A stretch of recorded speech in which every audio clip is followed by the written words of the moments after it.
ordinary horse with the speed of light, a cloud of dust, and a hearty hi-yo silver. The Lone Ranger.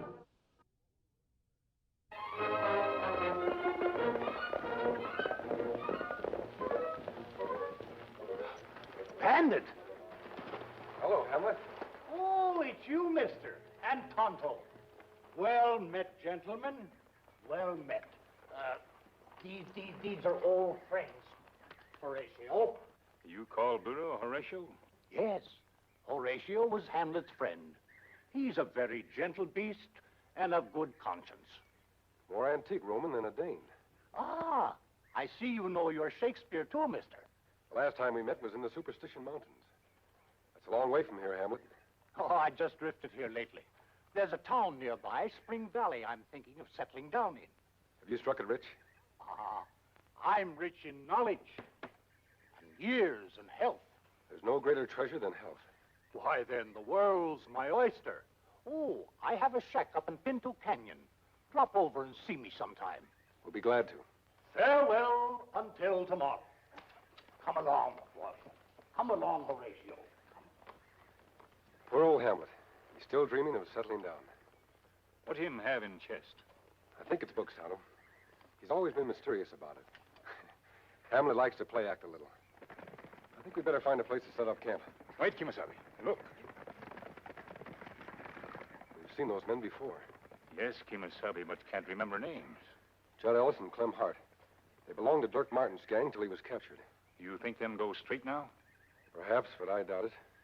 They've always drifted from one crooked gang to another. Too tough to be honest and too weak to take anything but orders.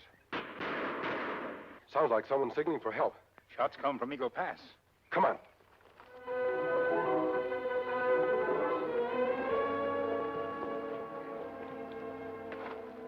No use trying to hold me up, mister. 2 other masked men beat you to it. Nothing left for you. We're not bandits. If we were, we could have ambushed you easily. Well, reckon that makes sense. What do you want? Some information. We'd better take a look at that wound. Tell me about the holdup. How much did they get? $10,000 in paper money, bound for the Spring Valley Bank. Paper money. There isn't much of that out here in circulation. Only the bankers and me knew about the money shipment. Arrangements had been made to send it by mail, so as to keep it secret. Yet someone found out about it. Somebody from Spring Valley. They even knew where it was hid, in a hat box, in the back boot. Why do you think it was someone in Spring Valley? Well, the leak comes from there. Things like this have been happening a lot lately. The town's got mighty unlawful since Sheriff Miller got shot. Shot? Yeah, murdered, dry gulched. But his deputy, Jim Bryce, is taking over. But he's a young feller and inexperienced. I've heard of Sheriff Miller. He was a good law officer. I'm sorry to hear about his death. Lots of folks was. Well, I can make it to town now and give them the bad news. So long, and thanks again.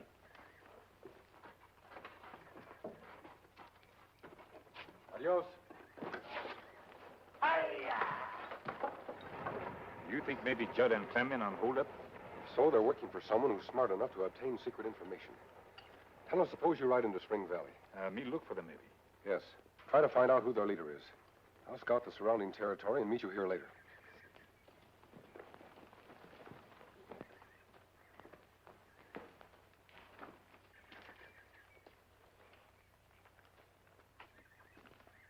Where's the boss?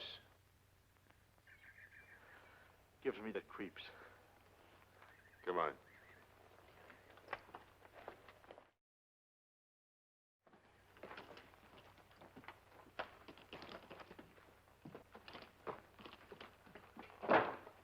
You know something, Judd?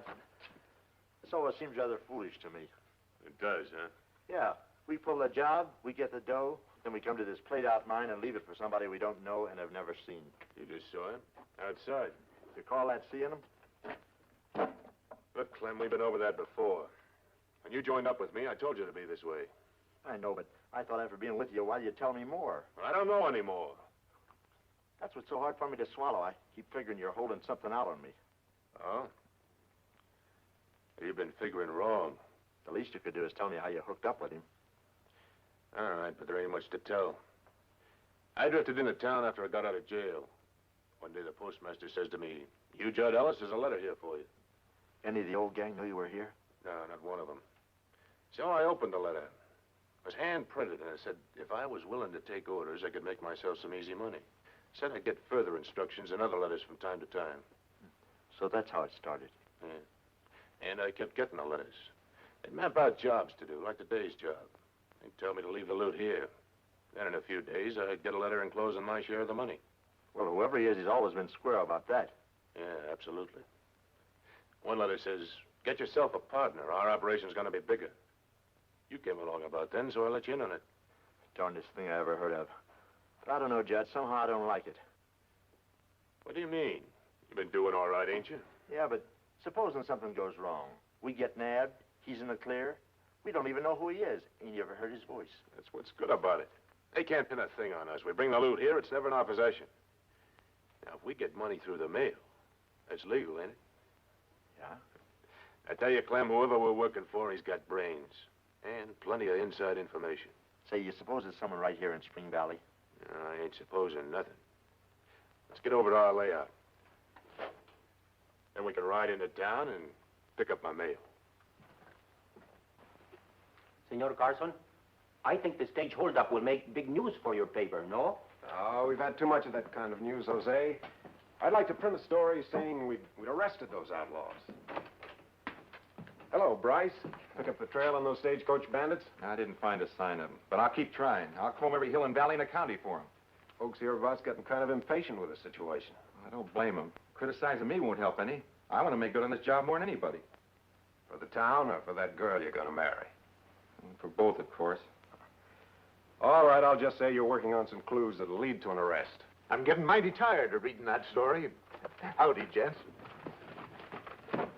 You got any clues, Bryce? Not exactly. I'm doing my best. But I'm up against some extra smart criminals, seems like. They're getting awful active. Since I bought this store 3 months ago, I've seen more lawlessness here than any town I ever lived in. Oh, I'm not blaming you, son. It's up to all of us to stand behind you. That's right, Wheeler. Good morrow, gentlemen. Postmaster, has a missive arrived for me? You mean a letter? I'll see.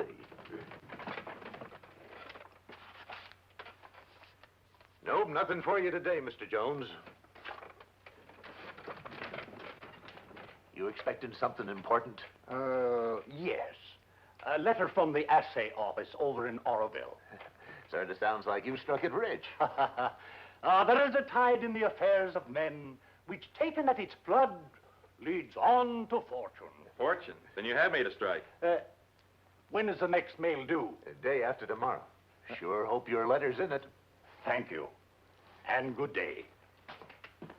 Uh-huh. He sounds like a man who's coming into money. Jose, I'll be in the back room a while.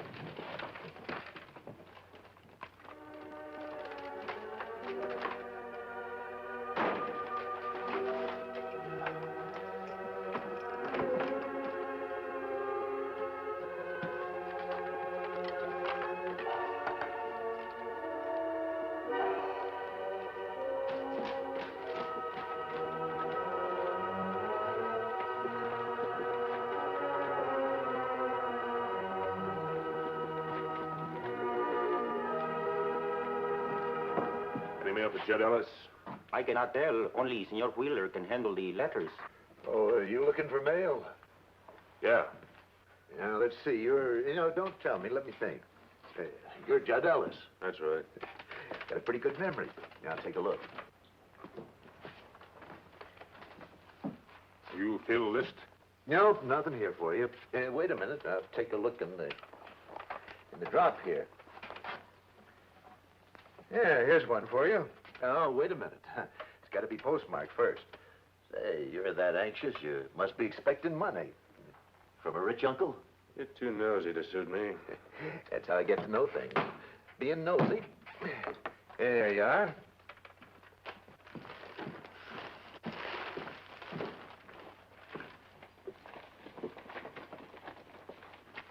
You know who Hamlet Jones is? Yeah, that loony old prospector. Why?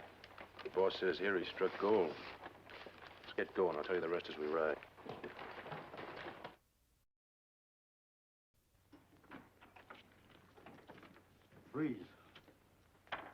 want here?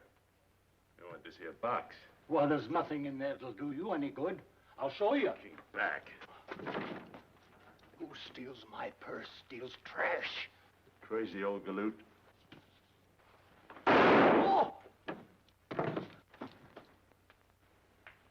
We weren't ordered to shoot him. We weren't ordered to get shot at either. All right, give me a hand with the chest. Let's clear out of here. Hey, Judd, this stuff's heavy. Sure, it's heavy. Gold weighs considerable. Let's go. So Judd gets his orders by mail. And look that way. Then him talk about Hamlet Jones and gold. I wonder why anyone would think that poor old Hamlet had much gold. That box of his. That could be it. Let's get to his cabin.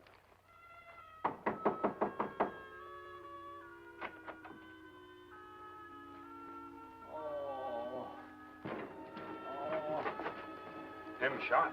He's been wounded badly. Let's get him on the cot.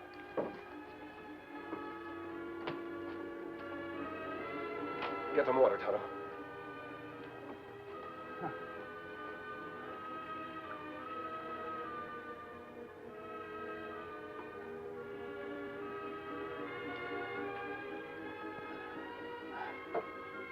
Who did this, Hamlet? Can you tell us? Yes. 2 masked men. They took my books. The books in your chest? Yes. They were handed down to me by my dad. And my granddad. And my great-granddad. One of them was priceless. But the thieves won't know it. Take it easy, Hamlet. I intended to give it to a museum. It's a first edition of Shakespeare. I must get it back. We'll get the books, Hamlet. We are such stuff as dreams are made of. And our little life is rounded with a sleep.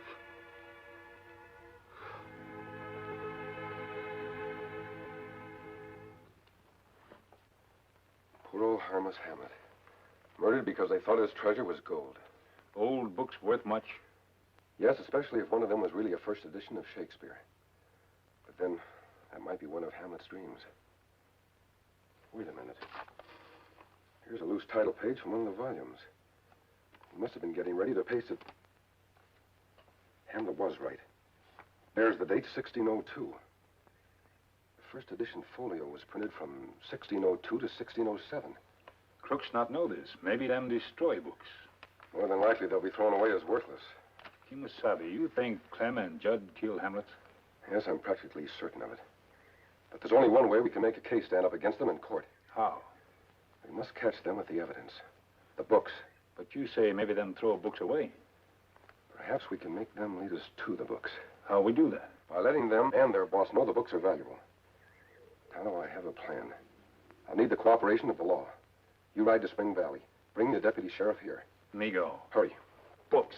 Maybe there's paper money in between the pages. Yeah. Not a dollar. Why would the guy want to tote this stuff around? Because he's plumb loco, that's why. What are we going to do, burn him? Now we'll leave him here for the boss to see. He thought this chest had gold in it. He's got a surprise coming. You said you found him dying. That's right. He said 2 masked men had been here. His box of books were gone. Books. Everybody thought there was gold in that box. What made everyone think so? Well, the way Hamlet acted, and he did some mighty fancy talking about settling down and having a fortune. He lived in a world of dreams. His fancy talk was only quotations from Shakespeare. How do you know all this? I've known him for a good many years. How do I know you didn't kill and rob him? If I had, would I have asked you to come? Well, I reckon not. But there's been some mighty funny goings-on around here. And if you're an honest man, why do you wear a mask? There are dishonest men who don't wear masks. I suppose so. But I want to see a man's face when I do business with him. What I have to say is more important than how I look. You want to arrest Hamlet's killers, don't you? There isn't anything I want more. I think you can do it if you'll tell Carson to report this in his paper. That the stolen books included a first edition of Shakespeare, worth more than $10,000. Do you think anyone would believe that? It's true, Bryce. Well, you sound convincing. And still, you might be up to some kind of a trick. It is a trick. Make the killers show their hand. You know, there's something I like about you, mister. I'm going to trust you. I'll go see Carson tonight, and that story will be in tomorrow's paper. Thanks, Bryce. If the killers go for this bait, your local crime wave will come to an end. Who'd have thought that old crackpot would have owned such a valuable book? Carson, I bet Shakespeare's popularity has taken a big jump around here.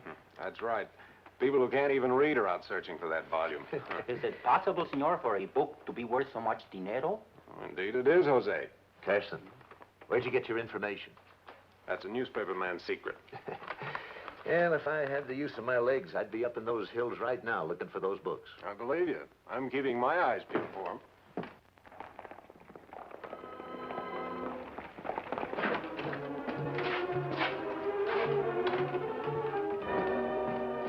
Any mail for me? Yeah, I'll see.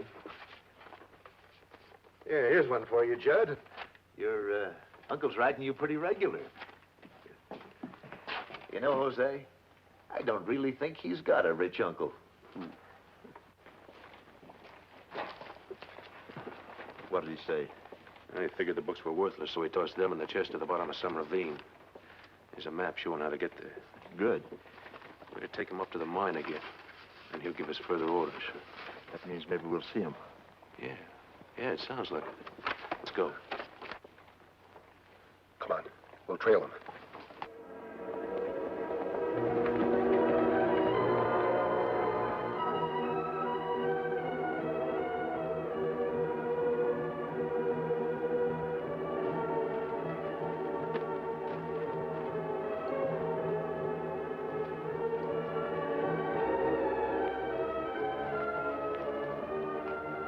Good. They're all here, Clem. Get your hands up. Tonto, take his gun. What is this, boss? A double cross? He ain't the boss. He's wearing a different mask and different clothes. That's right, Judd. Who is your boss? You'll never find out from us, because we don't know. You get your orders by mail and you've never seen him? Only at a distance and wearing a mask. I was hoping he'd be here to meet you. Tonto, tie them up. Take the books outside, Tonto, and bring up the horses. Meanwhile, I'll search these men.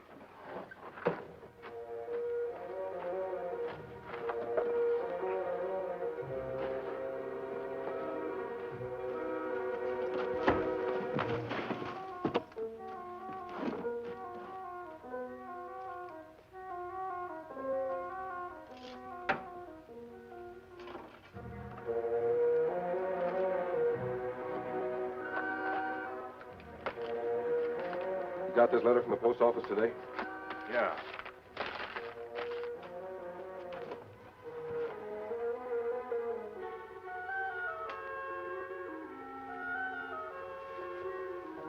It sounds as if your mysterious boss might come here.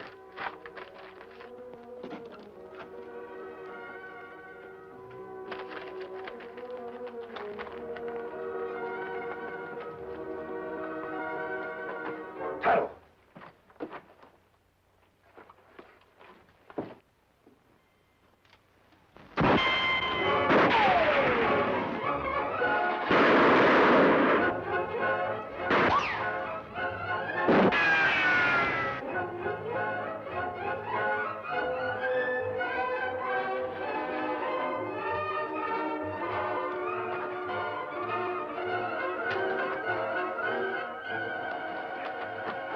You all right? Somebody hit me. It was Judd's boss. He tried to destroy us all. Him get away with books? No, but he almost did. Come on.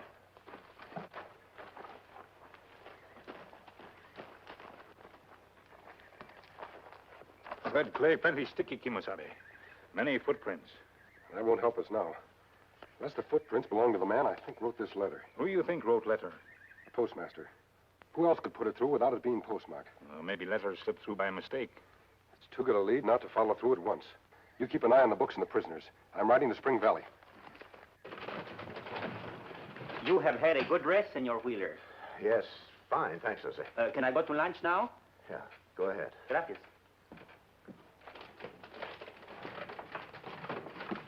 Mr. Wheeler? Masked bandit. How'd you get in my bedroom? Same way you did. Through the tunnel from your barn. Don't know what you're talking about. I think you do. Did you give Dud Ellis this letter today? I reckon I must have. I handle all the mail here. Perhaps you can tell me how Ellis got it without it being postmarked. It was kind of careless of me, wasn't it? Yeah, things like that do happen at times, though. Look out, Wheeler! I see you still have red clay on your boots. Smart, ain't you?